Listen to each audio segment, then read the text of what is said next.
दोस्तों, मेरे YouTube channel पर आपका स्वागत है। UPSC study with Aspirian. तो दोस्तों, बहुत दिन बाद मैं अपने चैनल पे आया हूँ। तो दोस्तों, मैं अब कंटिन्यूस पे वीडियो डालूँगा यूपीएससी से रिलेटेड, सिलेबस से रिलेटेड। तो दोस्तों, अगर आगे काफ़ी दिनों से इस चैनल पर नहीं आया, जिससे दोस्तों मैं धीरे धीरे सिलेबस कंप्लीट कराऊँगा दोस्तों, क्योंकि इसमें साथ मेरी भी स्टडी है दोस्तों। हम स्टार्ट करते हैं। हमने इसके पहले 3 लेक्चर डाल चुके हैं। 3 लेक्चर इसके हमने डाल दिए इस चैनल पर, जिसमें चैप्टर ये जो यूपीएससी का सिलेबस GS1 फर्स्ट यूनिट उसका था दोस्तों। तो हम बताते हैं उसमें भारतीय संस्कृति में प्राचीन काल से आधुनिक काल तक के कला के रूप और साहित्य और वास्तुकला के मुख्य पहलू, ये सिलेबस है दोस्तों। इसमें ये पूछ रखा है कि भाई भारतीय संस्कृति में प्राचीन काल से आधुनिक काल, प्राचीन काल से आधुनिक काल, कला के रूप, साहित्य, वास्तुकला के मुख्य पहलू, जिसमें साहित्य में कौन कौन से किताबें थी, किसने क्या लिखा था, उसका क्या महत्व था भारतीय संस्कृति में, और वास्तुकला कौन कौन सी, जिसमें स्थापत्य कला, वास्तुकला में जैसे भवन निर्माण कला कैसी थी, वस्त्र निर्माण कला कैसी थी, प्राचीन काल में कैसी थी, फिर मध्यकाल में कैसी थी, फिर आधुनिक काल में कैसी थी, व्यापार से रिलेटेड क्या चीज़ें थी, व्यापार उस समय कैसा होता था प्राचीन काल में, फिर मध्यकाल में कैसे हुआ, फिर आधुनिक काल में कैसे हुआ। तो दोस्तों, इससे रिलेटेड हम धीरे धीरे आगे हम तैयारी करेंगे दोस्तों। तो हमने पहले इसके सिलेबस को हमने डिवाइड किया था। इसमें हमने देखा था पहले, इसमें हमने देखा था संस्कृति,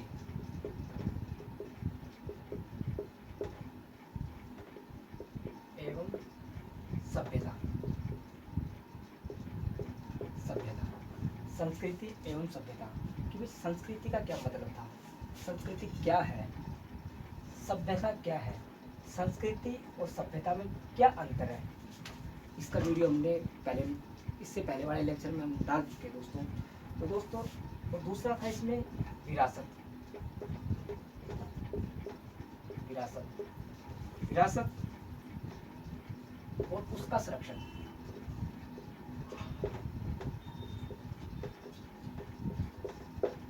विरासत क्या है, इसकी विशेषताएं क्या है, और वर्तमान में इनका संरक्षण क्यों आवश्यक है, और इसका महत्व क्या है भारतीय संस्कृति में, और प्राचीन भारत में क्या महत्व था, मध्य भारत में क्या महत्व था, और आधुनिक भारत में क्या महत्व है, और वर्तमान में इसका क्या महत्व है, इस पर भी हम डिस्कस करेंगे दोस्तों। तीसरा था दोस्तों कला,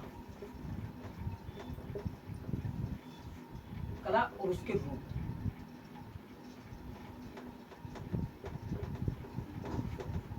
कला कितने पर, कला होती क्या है,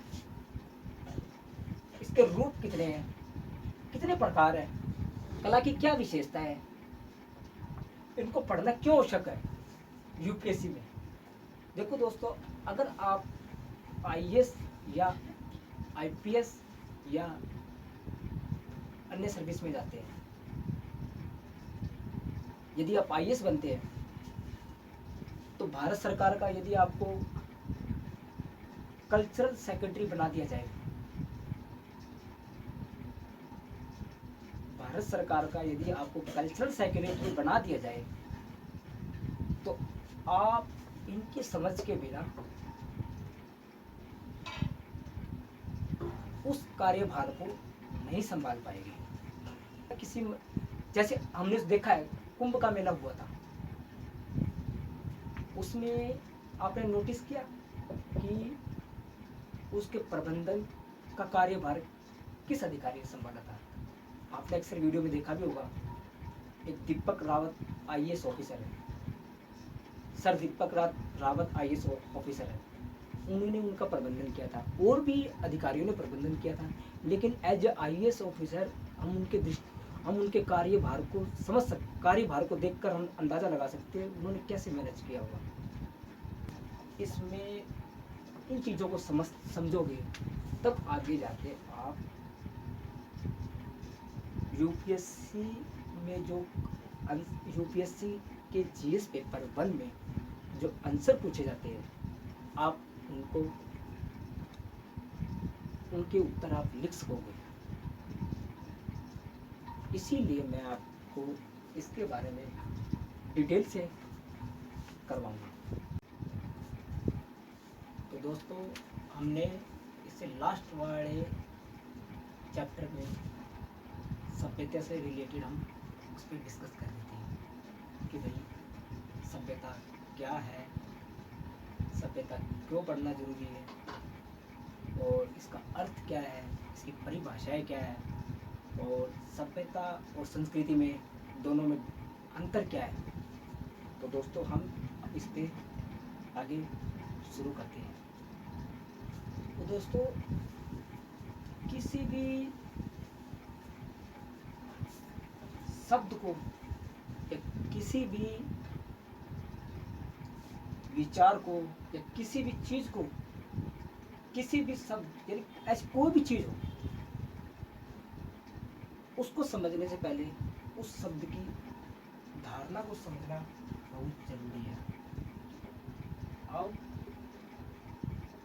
धारणा, दोस्तों, हर शब्द की अपनी अपनी अवधारणा होती है। जैसे आप शादी शब्द को सुनते ही आपके दिमाग में उससे रिलेटेड सारी प्रोसेस, उसकी प्रक्रिया, उसकी विशेषता, उसका अर्थ समझ में आ जाता है। ऐसे उस बहुत से शब्द है दोस्तों, जिससे आप अनुमान लगा लेते हो उसके शब्द को देखते ही कि उसकी क्या विशेषता है, क्या अर्थ है।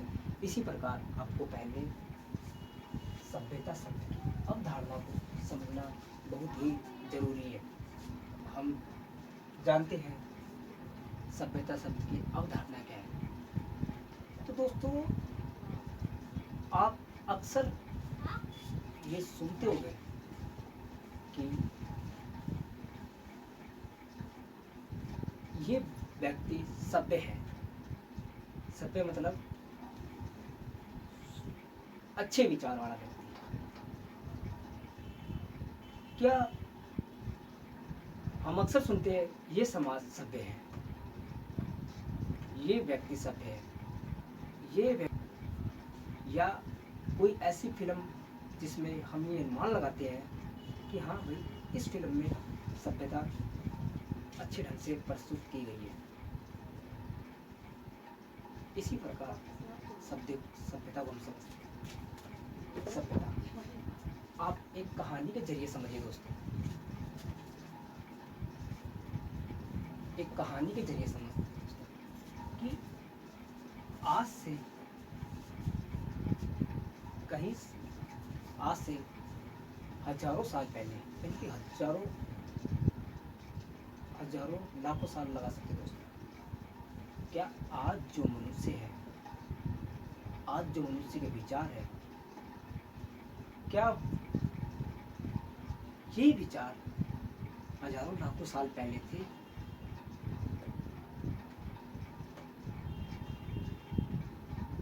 क्या व्यक्ति ने जो आज प्रोग्रेस की है, विकास किया है, क्या ये विकास उस समय थे? क्या ऐसी व्यवस्था उस समय थी? तो इसका उत्तर है दोस्तों, ना। क्योंकि उस समय लोगों के पास, व्यक्ति अलग अलग कस्बों में रहता था, ना उतना उसने विकास किया, शिकारी जीवन जीता था। आज तो व्यक्ति भोजन बनाकर खाता है, कृषि करता है, व्यापार करता है। क्या उस समय वो व्यापार करता था? नहीं दोस्तों। इसीलिए सभ्यता शब्द को हम कह सकते हैं, सभ्यता मानव की भौतिक प्रगति को दर्शाती है। जैसे पहले जो व्यक्ति हुआ करते थे उन्हीं ना तो उनके पास ऐसी आज के संदर्भ में देखा जाए रोड नहीं थी, लेकिन धीरे धीरे जब वो लोगों के साथ मिलने लगे, चीज़ों को देखने लगे, फिर धीरे धीरे वो उन्होंने अपने एक दूसरे को देखकर विकास किया, अपना भौतिक विकास किया, यानी कि चीज़ों को बनाया। पहले व्यक्ति जंगलों में रहते थे, पेड़ों पर रहते थे, आज व्यक्ति घरों में रहते हैं।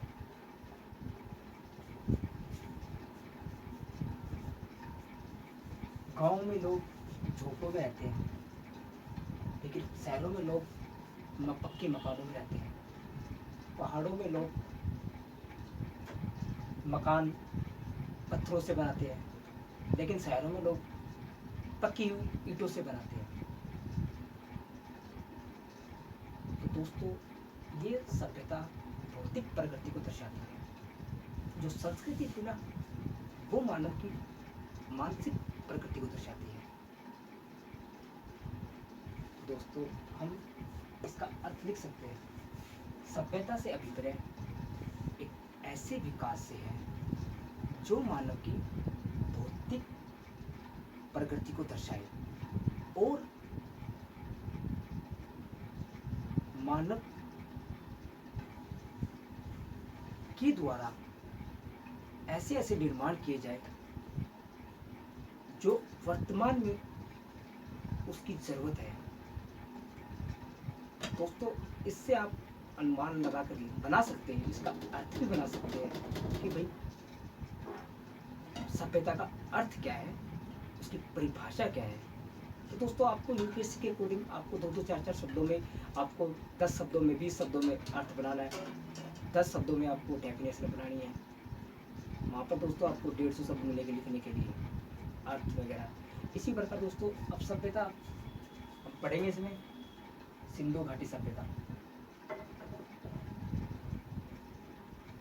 घाटी सभ्यता, हड़प्पा सभ्यता,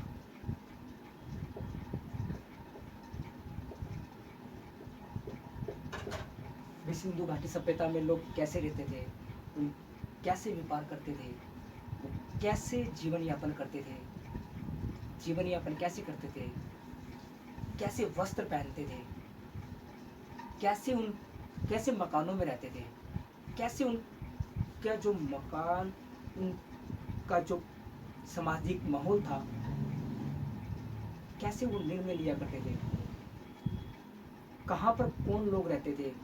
दोस्तों, हम इसके संदर्भ में हम पढ़ेंगे। तो दोस्तों, मैंने आपको सभ्यता शब्द की अवधारणा को समझा दिया। आप सिंधु घाटी सभ्यता के आधार पर इसकी अवधारणा को समझ सकते हैं। सिंधु घाटी सभ्यता के जो लोग थे, कैसे उनके विचार थे, कैसे वो व्यवहार करते थे,